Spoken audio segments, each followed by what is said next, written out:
শিবির করতে বুকের পাট্টা লাগে, জামাত করলে বুকে সাহস লাগে। যেই বুকে ঈমান নাই, সাহস নাই, সেই শিবির করাও তো সহজ নয়। সেদিন এক মাহফিল থেকে আমি আসতেছি, আলোচনার পরে কিছু লোক বলতেছে এই যে শিবিরের বক্তা।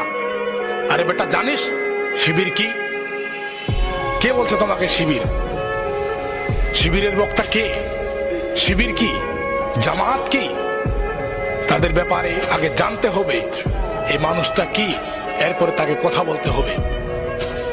হযরত আবু হানিফা শিবির ছিলেন না, জামাত ছিলেন না, আওয়ামী লীগ ছিলেন না, বিএনপি ছিলেন না, জাতীয় পার্টি ছিলেন না।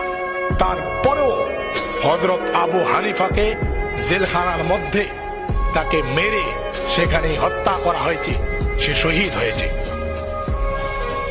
আজকে জামাত, শিবির, আওয়ামী লীগ, বিএনপি এর নতুন প্রতিষ্ঠা হয়েছে, প্রথমকার জামানায় ছিল না। সাহাবায়ে কেরামেরা কোন দলের সাথে সম্পৃক্ত ছিল না, এই জামাত, শিবির, আওয়ামী লীগ, বিএনপি।